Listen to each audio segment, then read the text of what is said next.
If you miss it, I feel sorry for you.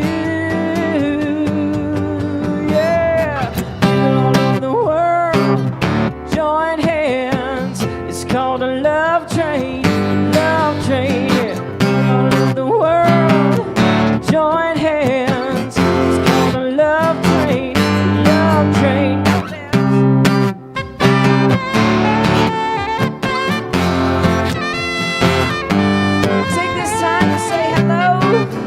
Spread your love, greet each other, get in your hugs, your high fives. Or get on the train that's obviously going.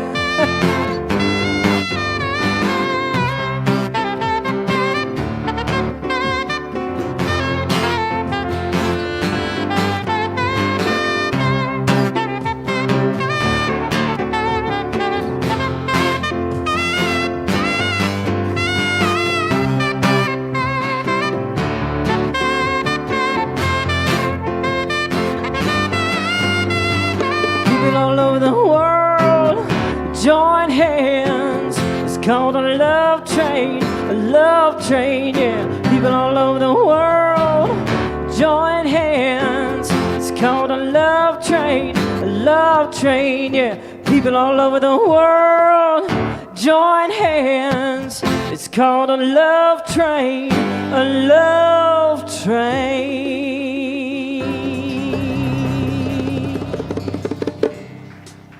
I love it. Feel free to stand if you feel so inclined. We're going to start with our congregational song as soon as it comes up on the screen. Spirit is in this place. Oh, where is it? Ah, there we go.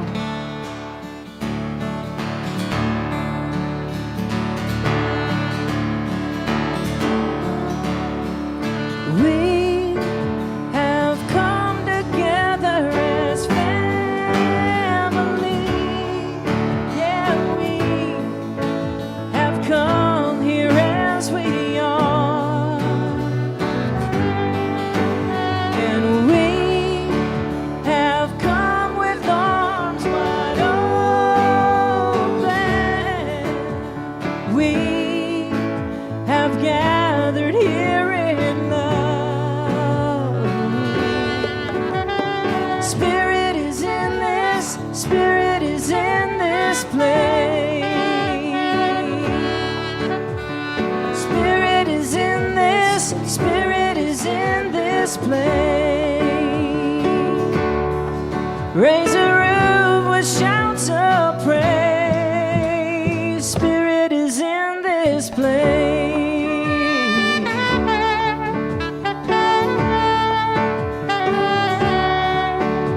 And we sing in celebration. Yeah, we sing with words of prayer. Namaste, amen. And we affirm our life as sacred.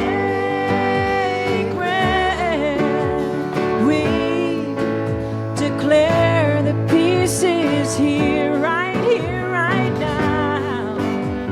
Spirit is in this, Spirit is in this place. Spirit is in this, Spirit is in this place. Raise a room with shouts of praise. Spirit is in this place. Come as you are.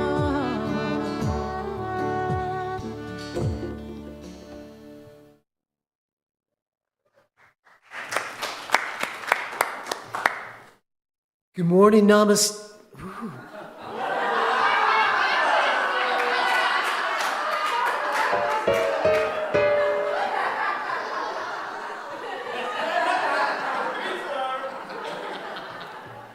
Good morning, Pacific Coast Center for Spiritual Living.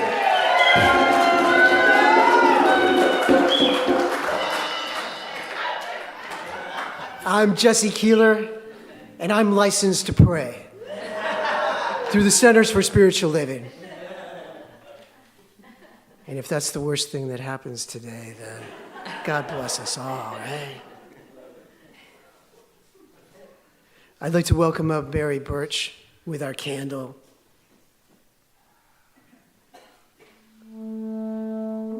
Knowing that this candle is the light that represents all of us. And as Mary lights this candle, take that light and open up the light within you. And recognize that power of the light that shines in everything, through all.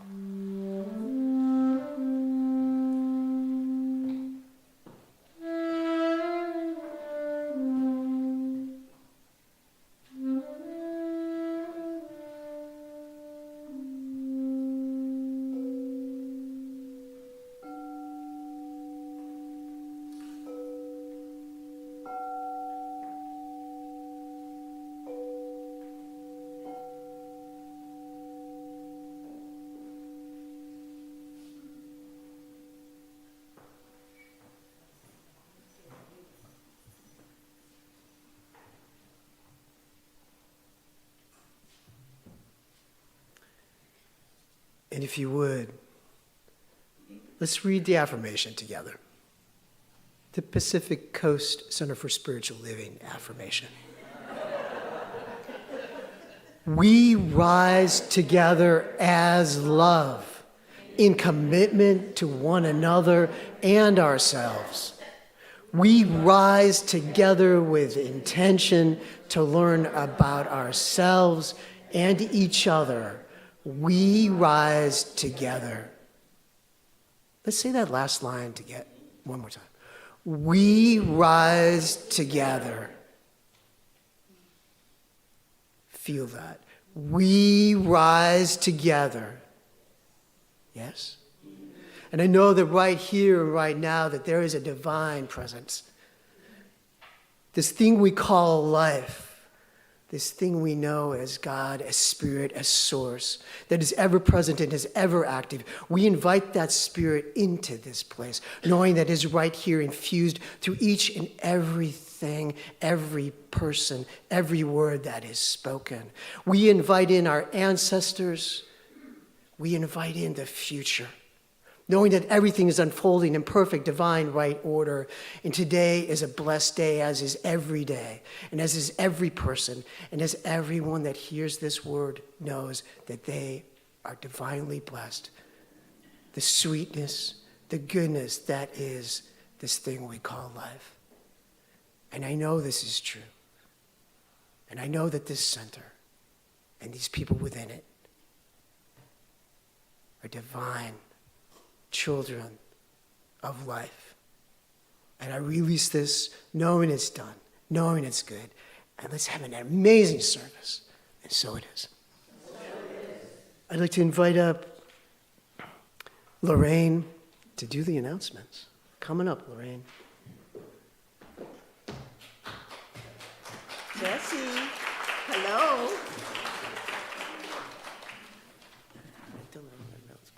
It's okay. We'll go there. All right. Good morning. Jesse, thank you. I thought you were a comedian. That was really good.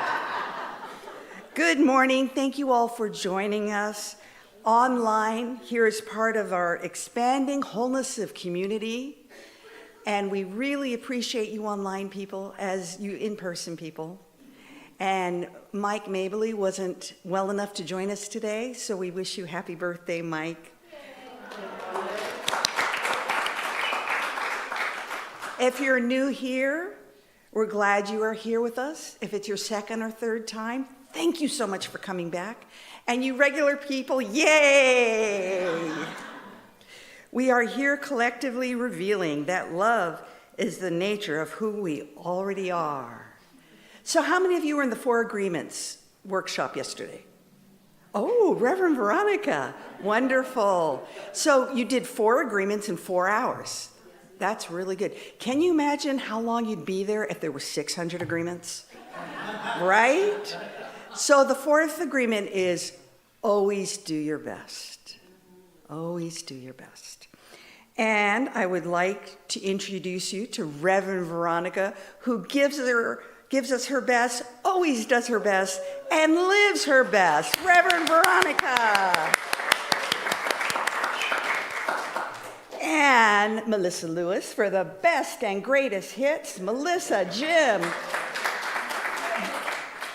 I think David. You know, on my notes he said you might not be here. That's where my brain went. And Des, welcome, best and greatest hits. You know, right before service, we meet for prayer. And we always pray for divine guidance, to be divinely guided, and the service to come out just perfectly. And no matter what comes out of our mouth, it's perfect. So there you go. It's perfect. Okay.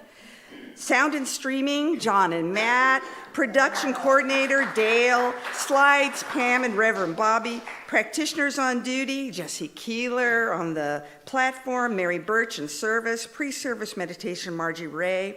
Youth and family, Wenda Arcala. Leadership, Eileen. And welcome team. Thank you, welcome team, all of you, for the loving kindness we experience from all of you. Eileen, let's see here. There's the slide you wanted. Eileen would like to give the announcements. Good morning. Please join me in reading our collaboration vision statement. And together we say, through mindful and respectful exploration, we are creating a healthier foundation that supports and engages a whole beloved community equipped to launch new strategies for a thriving spiritual center. Announcements.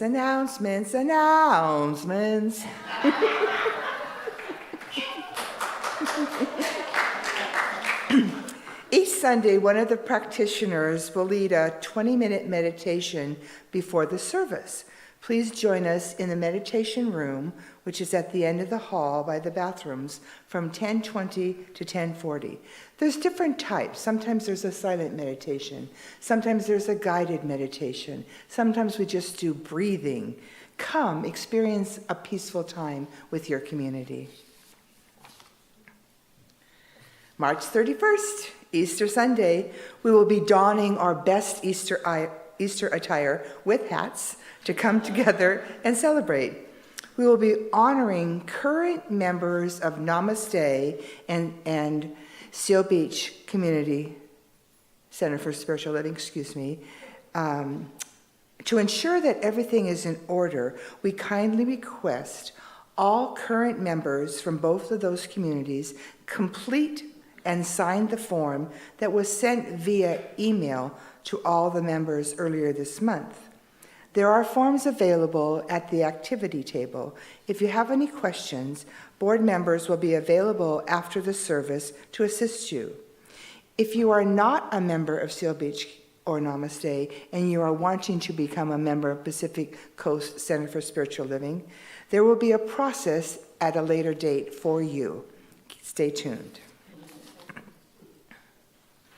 Bring the kids to celebration on Sunday, March 31st at Pacific Coast CSL.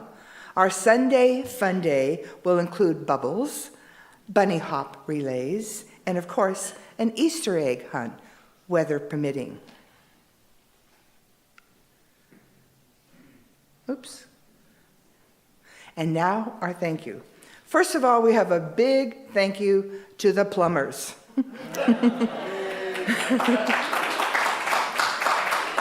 We have delicate plumbing, and please be gentle. Don't put in any strange things. Secondly, we'd like to thank the ushers, Carrie, Bonnie, Florette, and Nikki.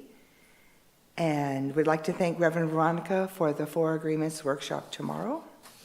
And now... Thank you.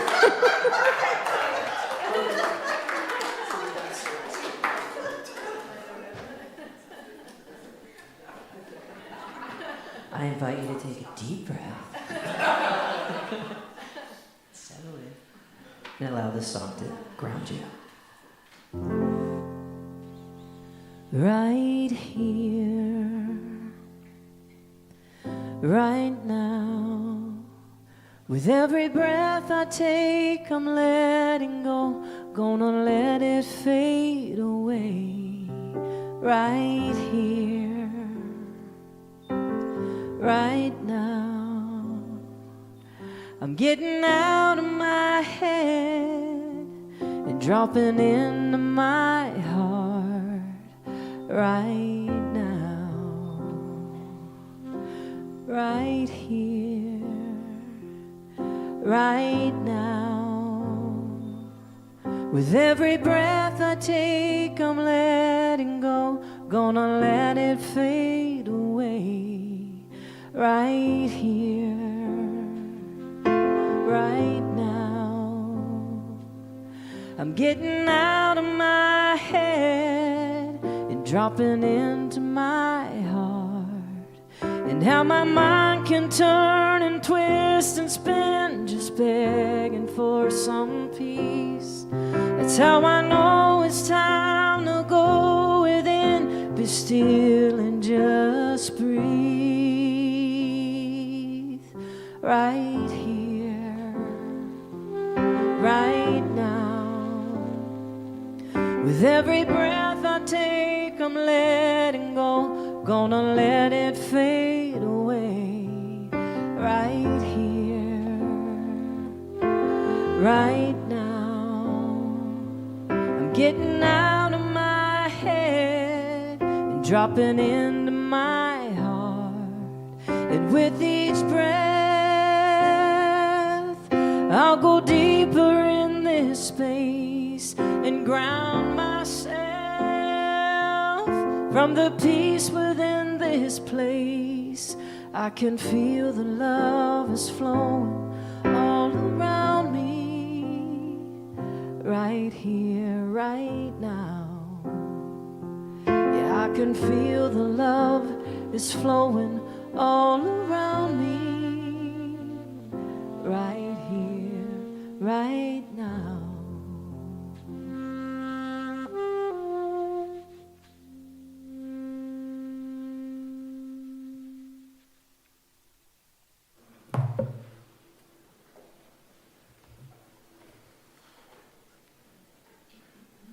Thank you. That was really beautiful. It was very beautiful. Hi, I'm Jesse. Let's see how this goes, right? And this is March, and as we've been talking about, this is Women's History Month. And if you're not familiar with this book, Courage, Conviction, and Consciousness, it's a book of, it's a 365-day book, but it's women from, in the New Thought teaching. And there's probably over 100 women that are in this book. So women have been a really fundamental, foundational part of the New Thought movement. So not just as part of Science of Mind, but in all the other teachings as well. That's important to know. What's the name again? It's called Courage, Conviction, and Consciousness. And it's put together by Reverend Dr. C. William Mercer. And you can ask me later after service a little bit more about it if you want to find it. So I was looking through the book, trying to align it with our talk today, which, as Dale noted, I couldn't remember what the talk was about when I got in this morning. So that's par for me this morning. So there's a woman, Harriet Hale Ricks, and she had a sister, Annie Ricks Millets, and together they both studied with Emma Curtis Hopkins.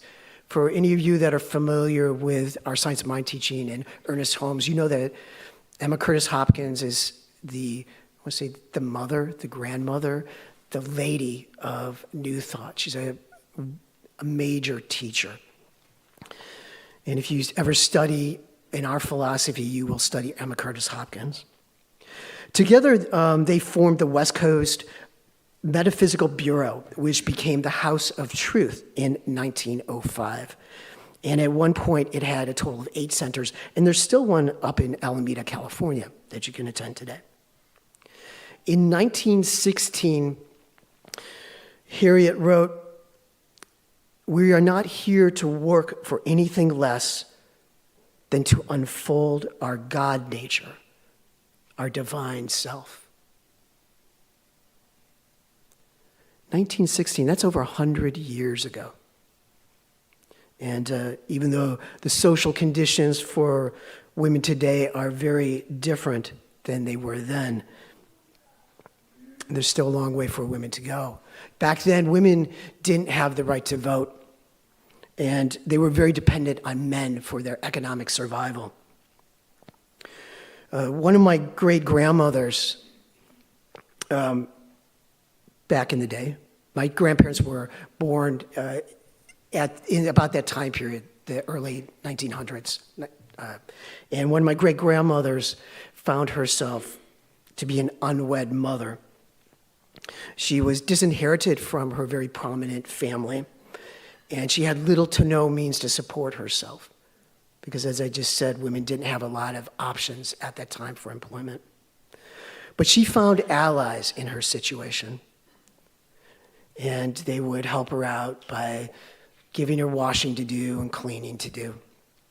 And my grandmother told me that they were dependent on the kindness of strangers.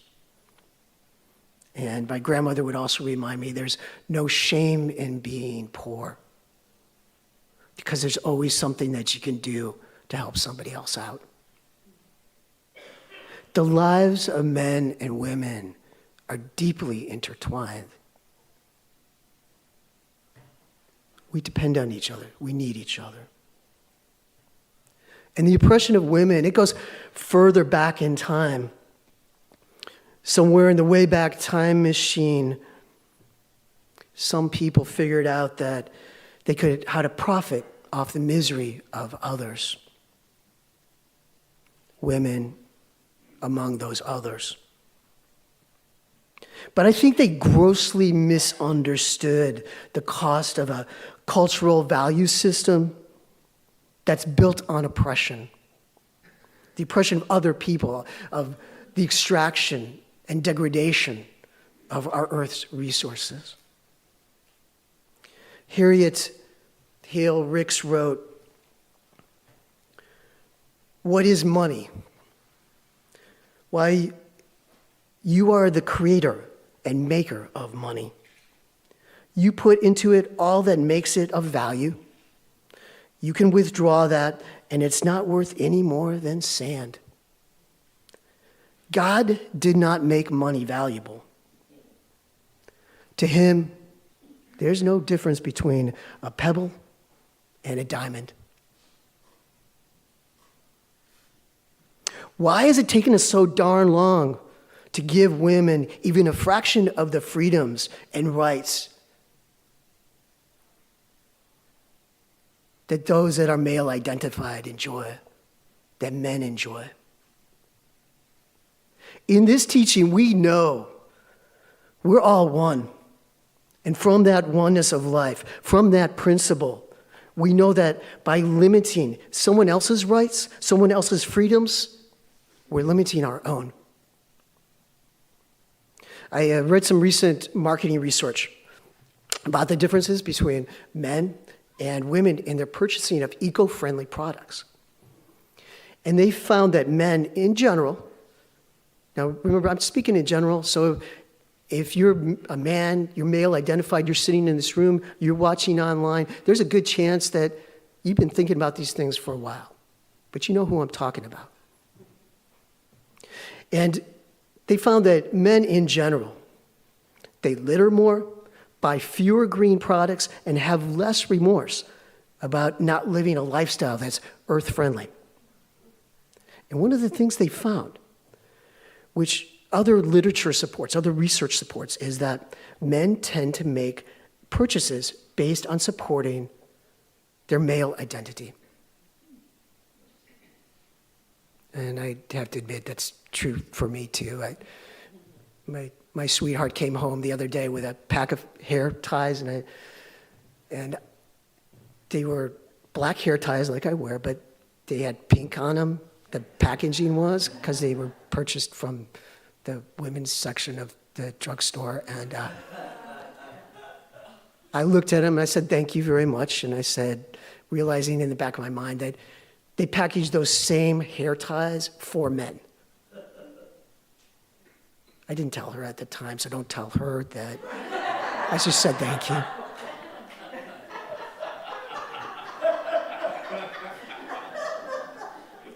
So the point is this, is that because of the pressures on men to maintain their male identity, if they perceive something that's associated with the feminine or with women, they'll be less likely to buy it. That's really fascinating, isn't it? And as silly as that might sound on the surface, our social, cultural construct reinforces that particular male identity. Those forces are so strong, it can be difficult to distinguish between our nature-given behaviors and what we are taught about our gender identity. Sometimes I wonder, where did I learn to think that thought? Is it my thought? Or is it someone else benefiting me from thinking that thought? Women today have opportunities to participate in society in ways that women 100 years ago didn't. They have increased access to jobs and education, which benefits all families. They have increased access to health care and birth control, which benefits men too. But why did it take us so long to get here? And why do some people, some men, want to take back what gains have been made? What if we redefine the male identity, constructed one that's rooted in life-sustaining principles? What if we lived with the knowing that we need each other? That the masculine and feminine balance one another, and that many people have the capacity and enjoy the fluidity of gender identity.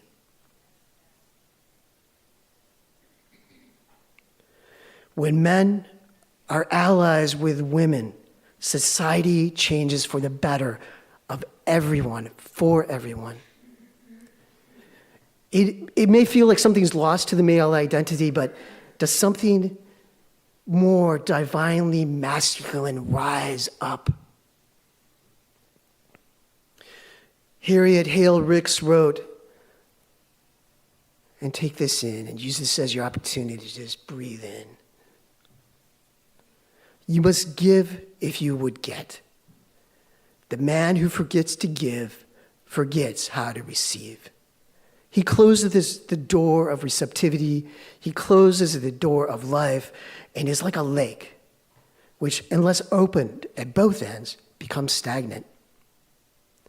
Many people are planting disease, physical poverty, and misery of all kinds through not maintaining the other half of the law of prosperity. They want to receive only, but the law is not a hemisphere, it's a sphere. It is only as you bring the two parts together and recognize that giving and receiving should be equal that you can wield them into a unit and have the law work for you. With what measure you give, it should be measured back to you. And so it is. Thank you, Pacific Coast.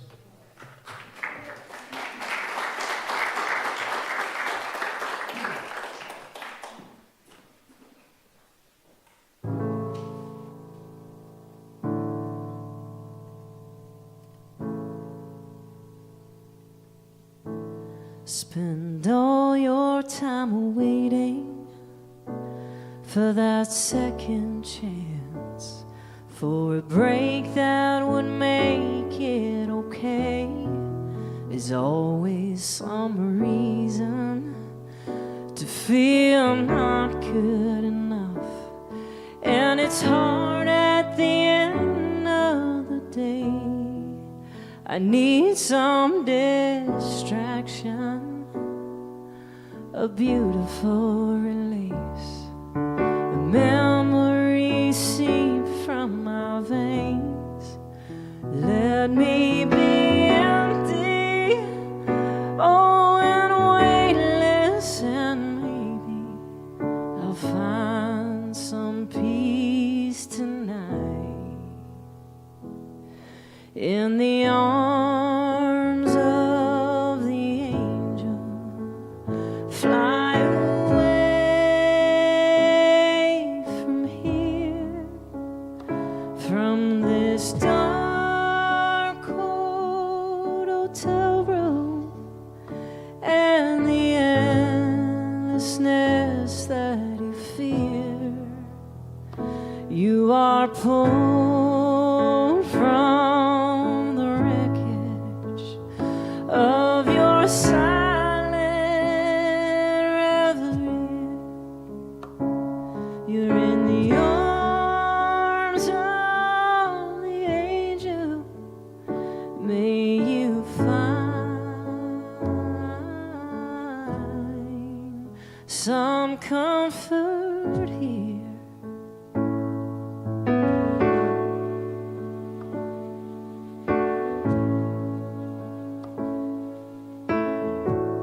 So tired of this straight line, that everywhere you turn there's vultures and thieves at your back.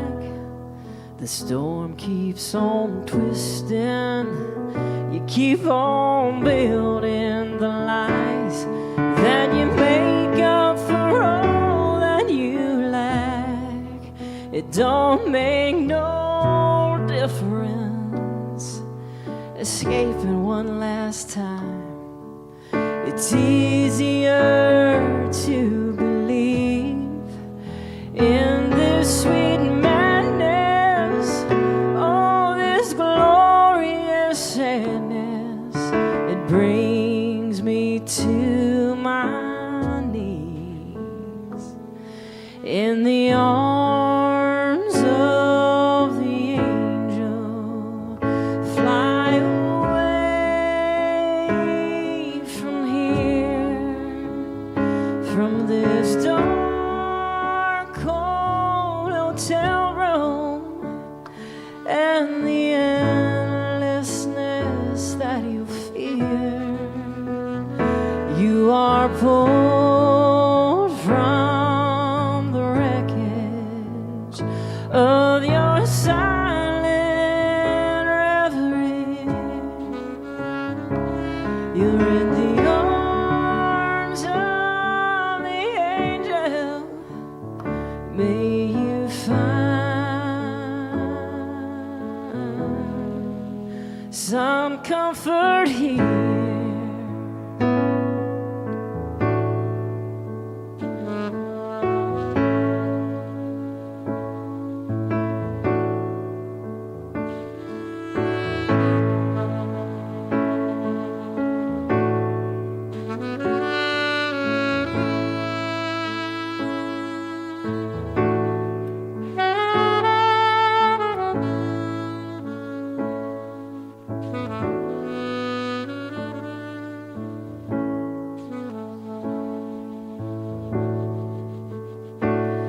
In the arms of the angel, fly away from here, from this dark, cold hotel room, and the endlessness that you'll fear. You are pulled from the wreckage of your silent reverie. You're in the arms of the angel. May you find some comfort here.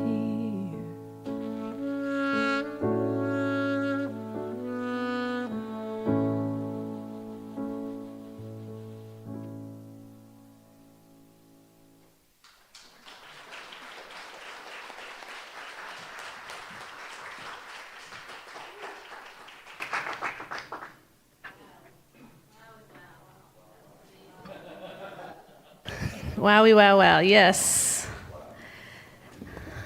Okay. What am I doing wrong here? There we go. Hello, hello, everyone. Happy Sunday. Happy Sunday. Yes, yes. So good to be here. And that's an amazing song, one of my favorite. Thank you so much to our music group. Yes. So first, I want to thank everyone who put the 4 agreements together yesterday. We did our first inaugural launch of doing live in English here and simultaneously translating in Spanish on Zoom. And so, yes, that was such a great unfoldment. And Luz Maria, I don't know if Luz Maria is here, but she was our translator, and she did the magic. So thank you, Luz Maria, if you're watching. And everyone, John, you did some amazing technology miracles. Yeah, I said it. John, we were calling him Jesus yesterday because he pulled it together. So thank you. Yeah, so I'm really excited because, now we can start offering more workshops to our Spanish community through Zoom and maybe other ways as well. So I'm really excited about this indeed. Yes, so today we're talking about experience the world as an ally. We're finishing up the 15 commitments. I think next week might be the last week. The 15 commitments to conscious leadership. And when we say conscious leadership, we mean conscious living. I mean, conscious living, not just, you might say, I'm not a leader. Well, you're leading your life. Yes, yes, you're the leader of your life. And so we are talking about conscious living. And I want to start, I was going to end with this, but I really felt compelled to start with this today. So I'm going to scroll all the way to the end. And I'm going to start with a little story. It's story time, okay? It's story time. And this is a book called The Little Soul and the Sun by Neale Donald Walsch. And for those of you who are familiar with Neale Donald Walsch, he wrote Conversations with God in a whole series. And it's an amazing series. And he's an amazing conscious being. And so I'm going to summarize just a little bit, and then I'm going to read some quotes. But this little soul is the light. And he's having a conversation with God, the little soul is. And the little soul's like, I want to be the light. And God's like, but you are the light. And he's like, no, I want to be the light. And God's like, you are the light. He's like, no, but I want to experience myself as the light. And God says, well, in order to do that, you have to go into the darkness to experience yourself as the light. And the soul says, okay, I want to do that. And I want to, and when I do that, I want to learn how to be forgiving, says the little soul. I want to learn how to be forgiving. And the soul said, I know what I want to be. I want to be forgiving. Isn't it special to be forgiving? And God said, okay, yes, God assured the little soul. That's very special. Okay, said the little soul. That's what I want to be. I want to be forgiving. I want to experience myself as that. Good, said God, but there's one thing you should know. There's no one to forgive. No one? Said the little soul. The soul couldn't believe it. And God repeated, no one. Everything I have made is perfect. There is not a single soul in all creation less perfect than you. Look around. Look around. Boy, this is going to be no fun at all. I wanted to experience myself as the one who forgives. I wanted to know that part of what special felt like.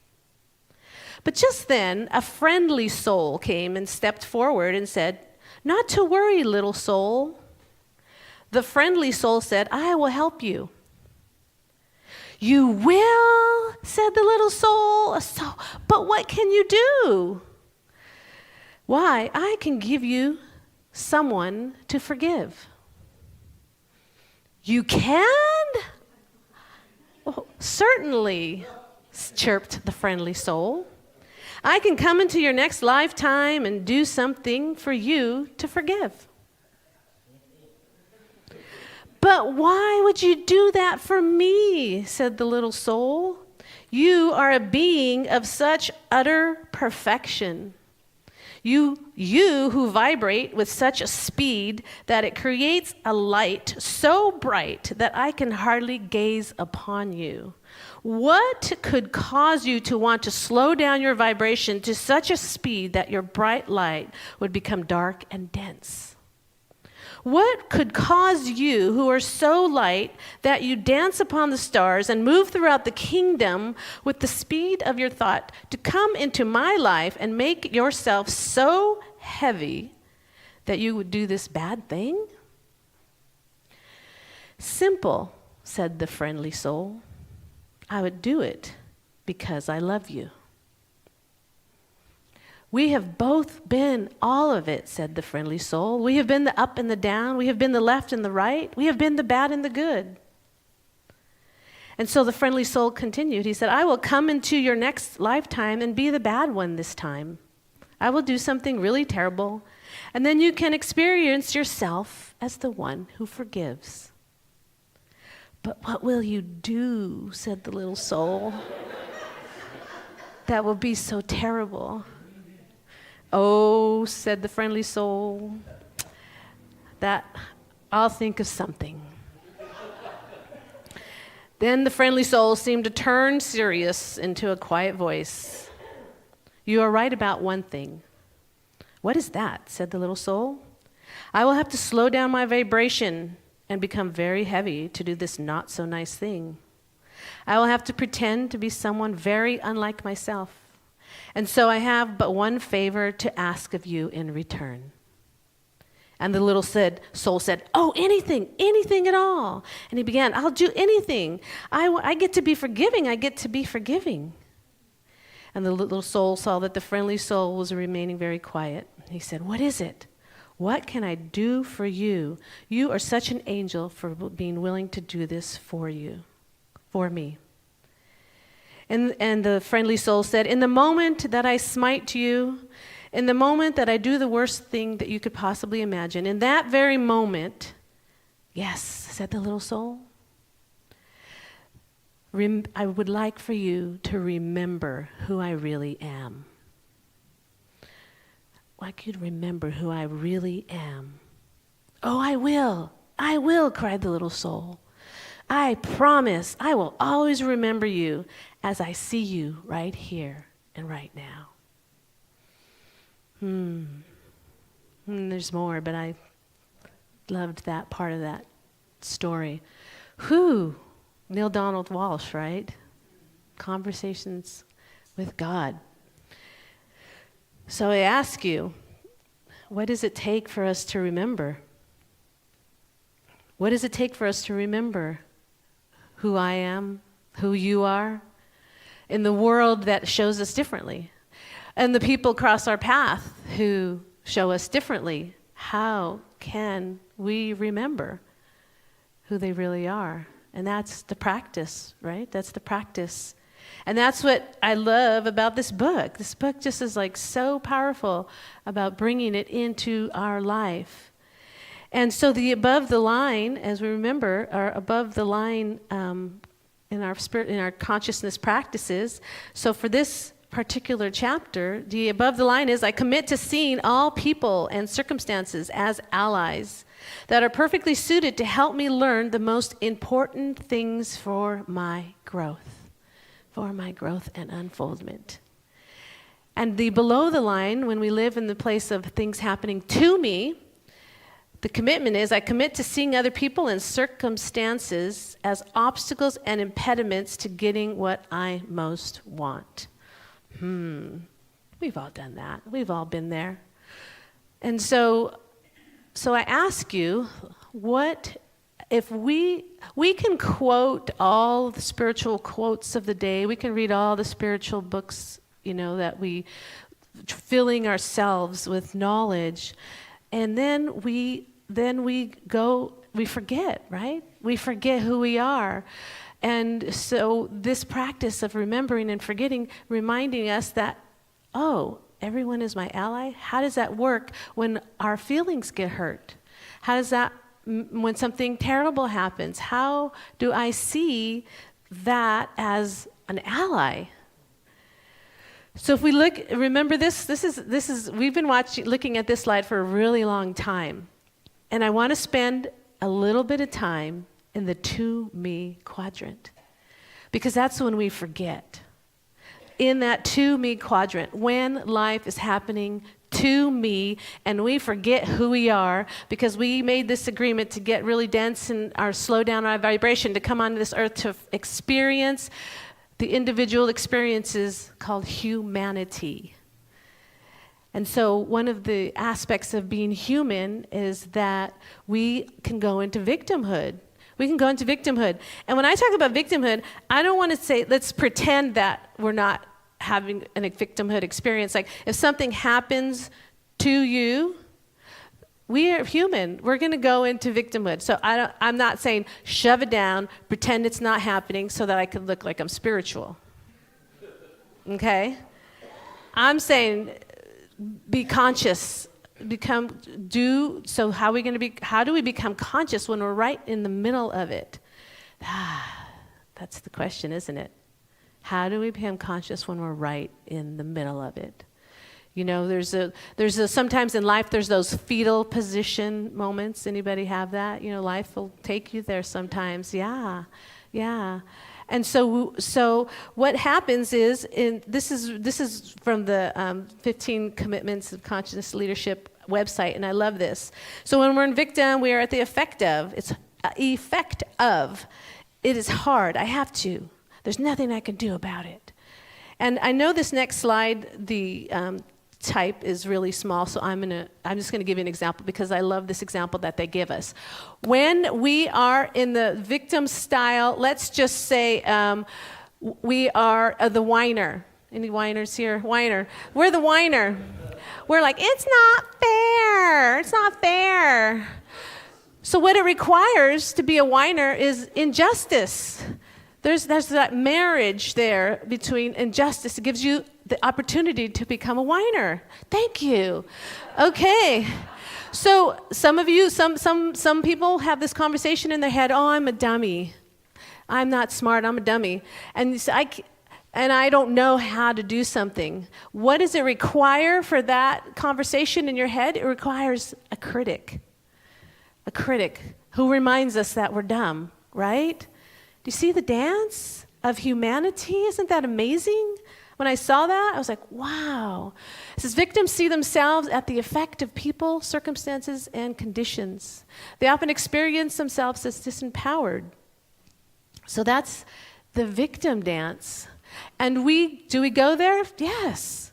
I'm not saying, don't go there. I'm asking us to start to recognize when we go there. And we can recognize it when we're in our body. We can feel it. How does our energy feel when we're in victim? We're like, woohoo, I feel like the child of God. No, our energy gets constricted. We're tight. We're so often angry. The energy is like compressing almost on us. Is that how it feels? So when you start to feel those feelings in your body, you're not feeling light and free. It's a question to ask yourself. Oh, am I in my victim mode right now? Just asking yourself. Or perhaps we're the second arm of the drama. It's called the drama triangle. The second arm of the drama triangle is the villain, and the villain blames themselves or others. It should be different. Who's to blame? Who am I going to blame? And you're wrong, and I'm right. And so the villain. This is an interesting conversation with the villain. So the villain. So oftentimes the villain, if they're a critic, they're going to say you're doing it wrong. And what the critic needs to be a critic is people who don't get it. They just don't get it. Okay? It's a dance that we do. Another, so here's Mr. Sarcasm. It could be Mrs. Sarcasm. I definitely fall into that category. Sarcasm. And Mr. or Mrs. Sarcasm says, oh, I'm just being funny. And they need people, what it requires, people who get hurt. Interesting, isn't that? This is the dance of humanity. This is the dance of unconsciousness. And we all participate.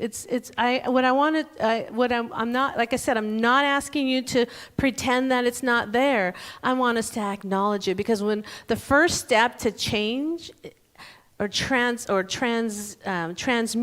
or transition or transform, first step to change is to be aware.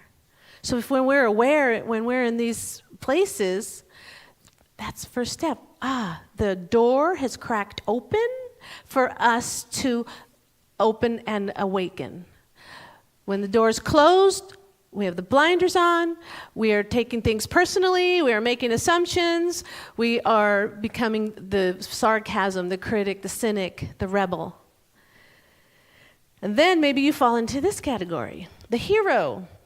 I can handle it, I can help, poor you. They seek temporary relief from the circumstances.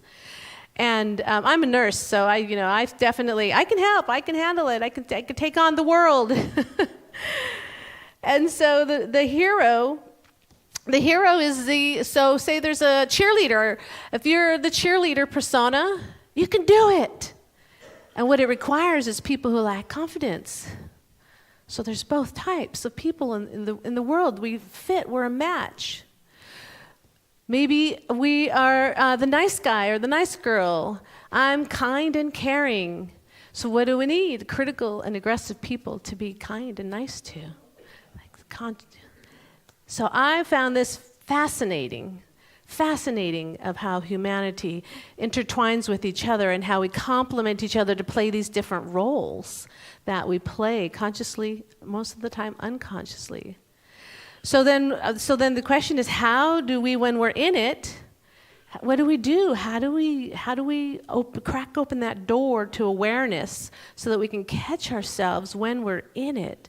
And remember that we're the divine presence of God expressing as our individuality right here and right now on this planet, and that we're here to make a contribution, just like that little soul in the book, right? Wanted to make the contribution of being forgiving.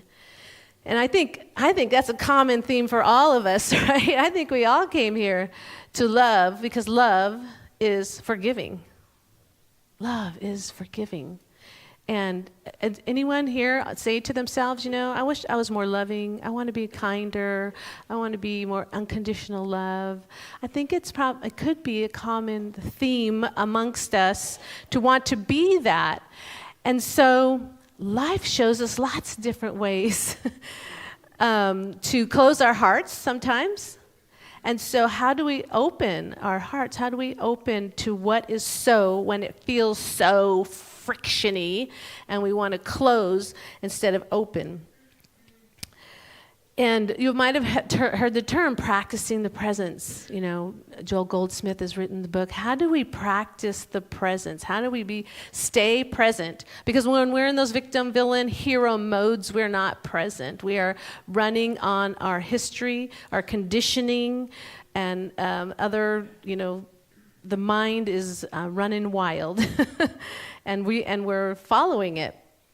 So the question would be, when that door cracks open and you have this little awareness, like, I feel that energy.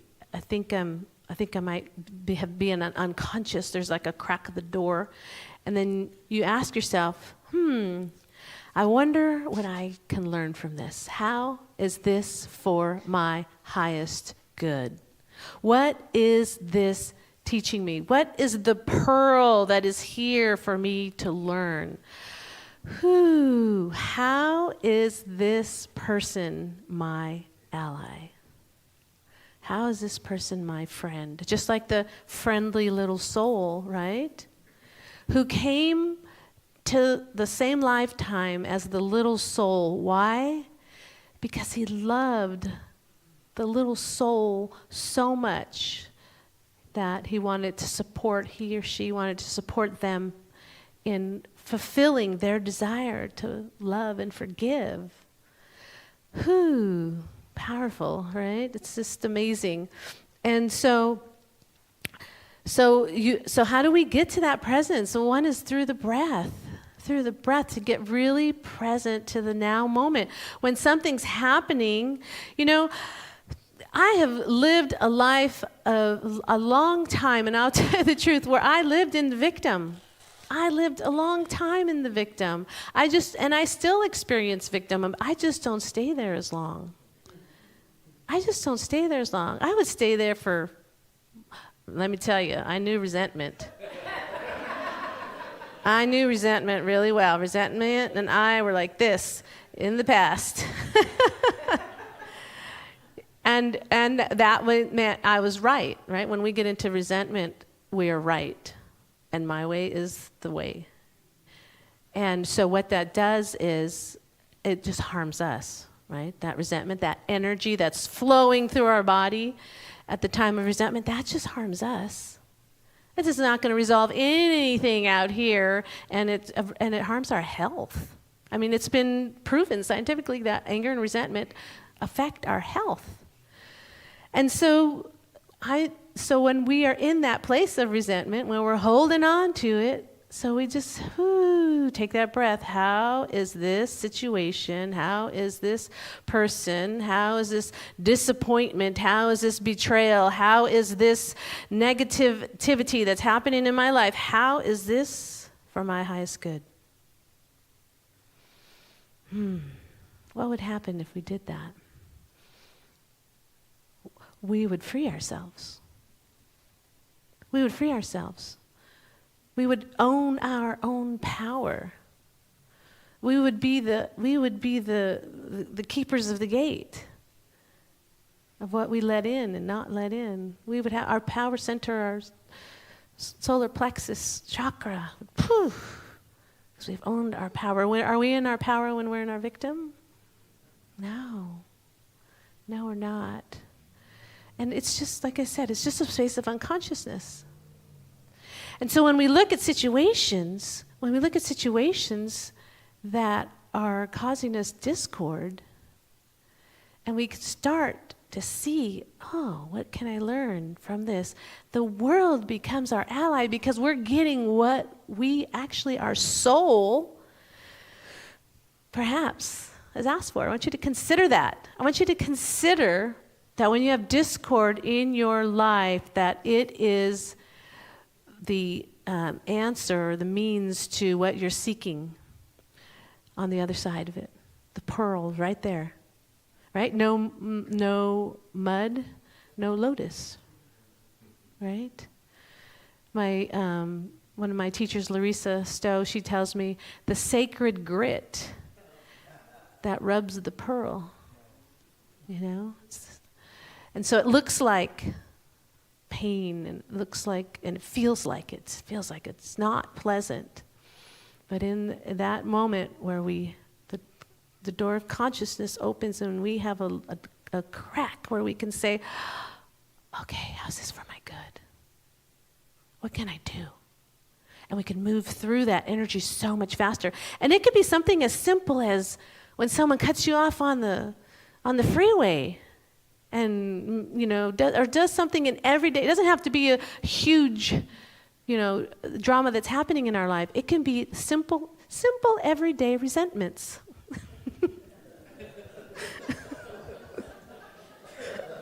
That we tend to have when we don't get our way.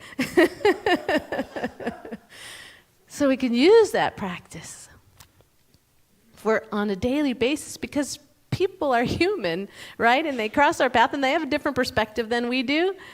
And so then we get rubbed, right? With the sacred grit.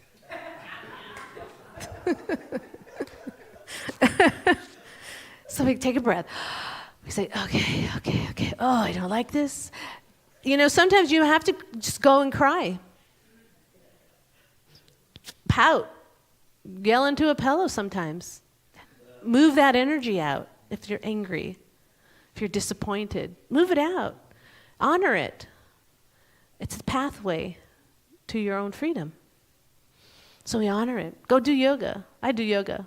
Squeezes all the energy out of my muscles, instead of letting it stay stored there. Phone a friend. Who do you have on speed dial? Call and, sometimes, you need a friend, or you could say, hi, I just need to vent. And they're like, okay, and you just let it out. They don't have to fix it. They don't have to do anything for you. You just need to get that energy out so you can get clear. So you can get clear and remember who you are. Remember that you are the Spirit of God right here and right now, and so is the other. And so is the other. Yes. Yes. God is everything, and everything is in God. God is everywhere, and everywhere is God. Yes. Absolutely. Absolutely.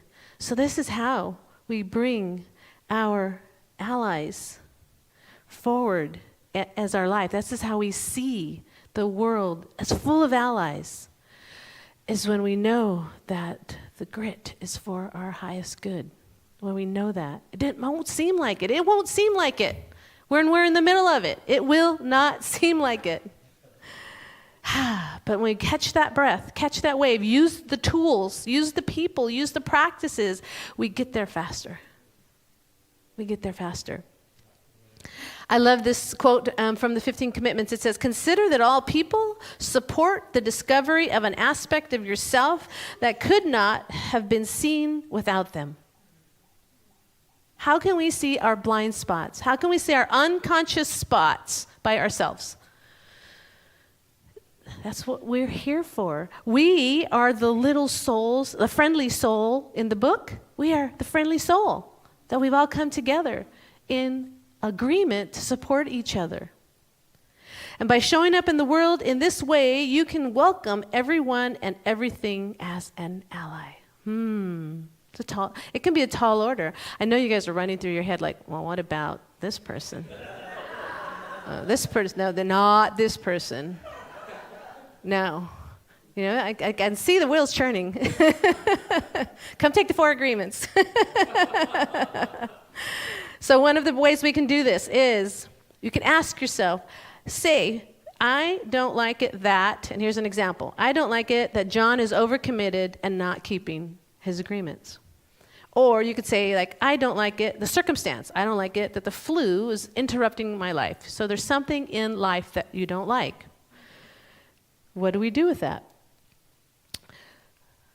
Okay, we ask, what is this person or circumstance here to teach me? So if John's not keeping their commitments, they're too busy, he's here to teach me how I am overcommitted and breaking agreements with myself. About what really matters most in my life. Maybe John is being an example, a mirror to me.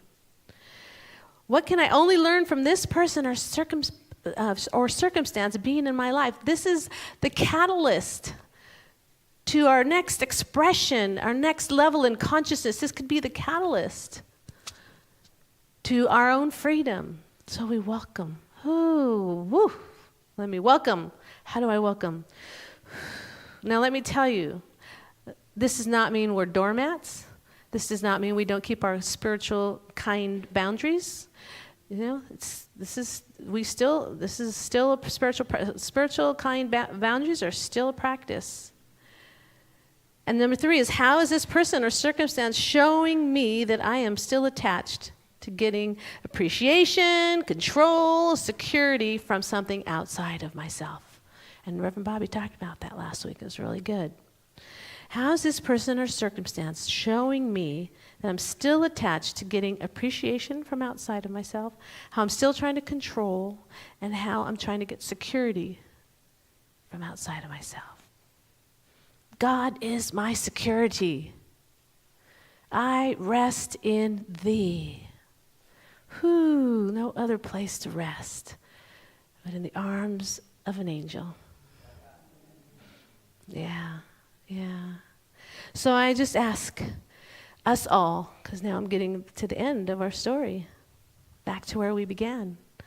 So I ask all of you, when you're in the discord of life, use your tools to help yourself awaken. Use your tools to just crack our consciousness open just enough so we can ask, what am I going to learn from here? How can I set myself free? I like that one. How can I set myself free from this circumstance?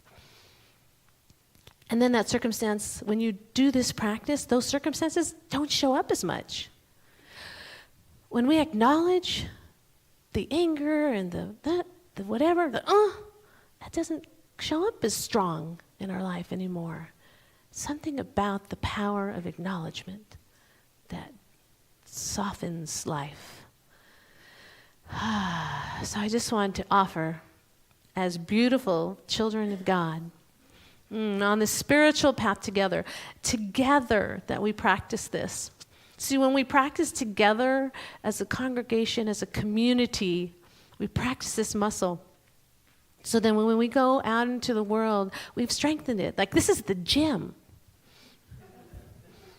This is the gym right here. Where we go and get on our stair-stepper and like, okay, I'm angry. Okay, what am I going to learn here? We practice. Oh, that person cut in front of me at the food table. Okay, let me just hang on. Okay. I'm not being a victim here. Okay, let me just be a victim for a second. Okay, now let me get my cup of coffee and my donut. Okay, it's practice. Right? It's practice. When we acknowledge it, like, oh, I'm in victim mode. Like, have fun with it. Oh, God, here I go again. You know, just have fun with it. Don't take yourself so seriously. We can lighten, Enlightenment means lighten up. Lighten up. All right? Sound like a plan? Yes. All right. Let's go into prayer. Right here. Whoo! Thank you, God, for this time together, knowing that each and every little soul and friendly soul that have come together for the highest expression of each, and that is occurring and unfolding right here and right now. I just know that everyone online and in the sanctuary have said yes, have said their sacred yes to unfolding as the next greatest expression as themselves for the highest good of their individual world and our collective world. And as we open and awaken together, we become a beam of light that is irresistible, that changes this world, that changes people who see the light. They know the Father, Mother, God who sent them. And so it's from this place I know and accept right here that God is. And so it is. So it is. Amen. Thank you. Thank you. Thank you. Thank you.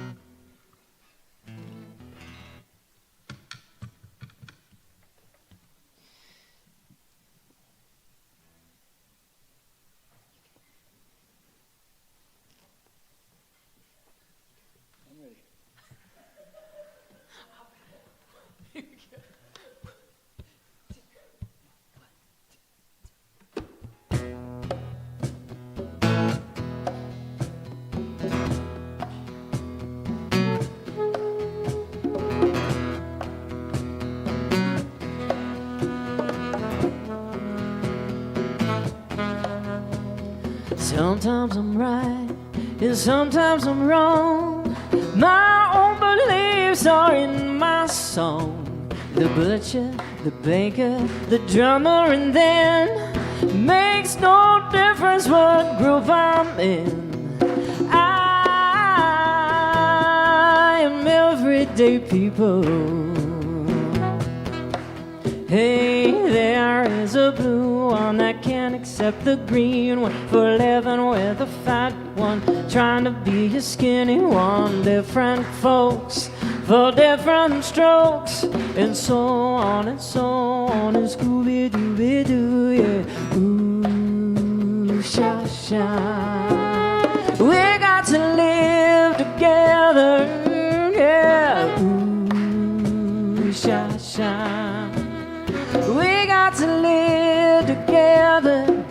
Hey, I am no better, and neither are you. We're all the same, whatever we do. You love me, you hate me, you know me, and then You can't figure out the bag I'm in. I'm everyday people. Well, there is a long hair that doesn't like the short hair for being such a rich one that will not help the poor one. Different strokes for different folks, and so on and so on. And Scooby-Doo, yeah. Ooh, sha-sha. Ooh, sha-sha. Hey, we got to live together. Hey.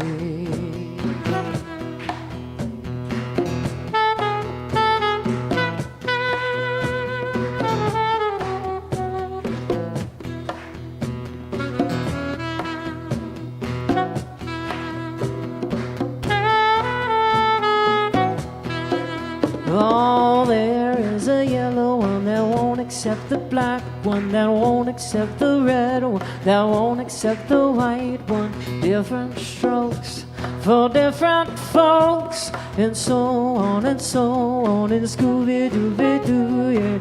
Ooh, sha-sha. Hey, we got to live together. Hey, ooh, sha-sha. Yeah, we got to live together.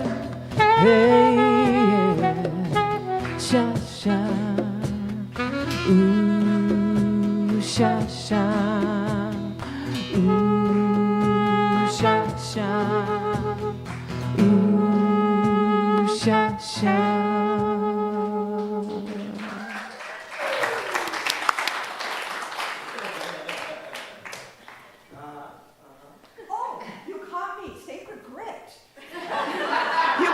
Sacred Grit. Reverend Veronica, thank you for setting us free. Thank you to the wonderful musicians.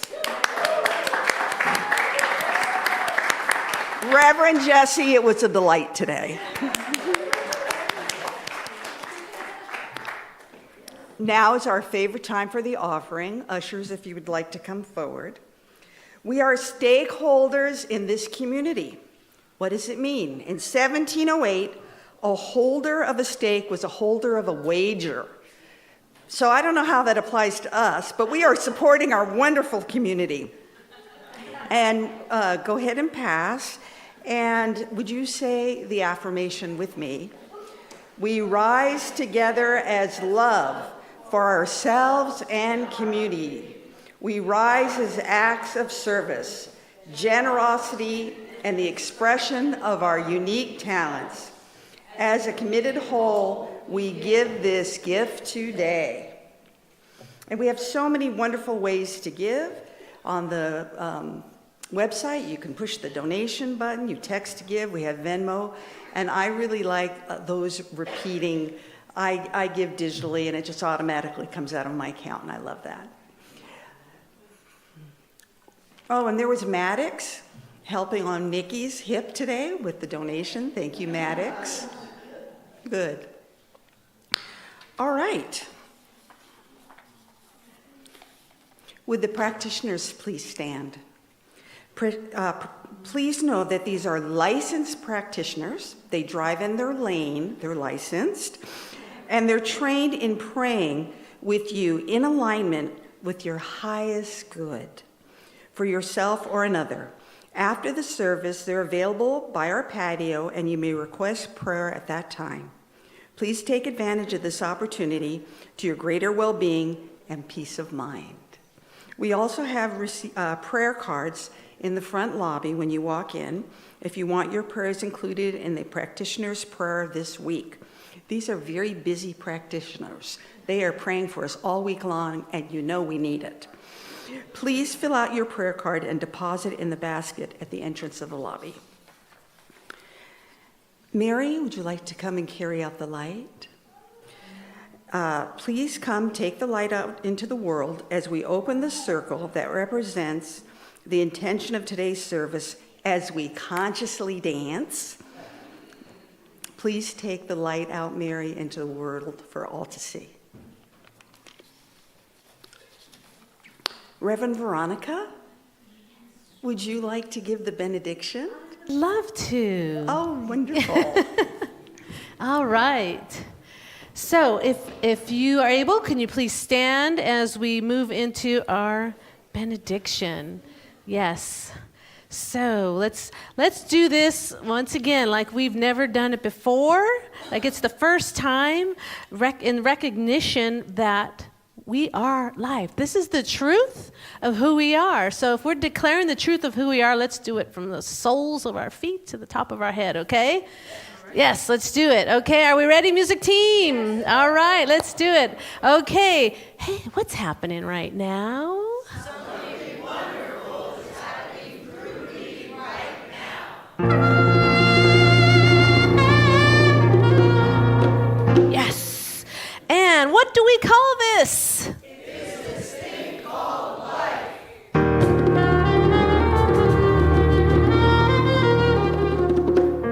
Okay, and where do we find this thing called life? Life is in my mind. Life is in my body. Life is all that I am, and life is all that we are. Woo! All right. This is the sacred grit, right? Here we are, where the rubber hits the road. We're going to go through this. Oh, I'm a little early. And what do I do with life? I accept it, I am it, and I share it with all. And now, here's the sacred grit. How are we going to accept this? Are you ready? Just the way it appears and just the way it appears not. Absolutely. Ooh. Yes. And these are powerful words of gratitude and thanksgiving that we say for knowing the experience of life itself. Let us say it together. Thank you, life. Woo!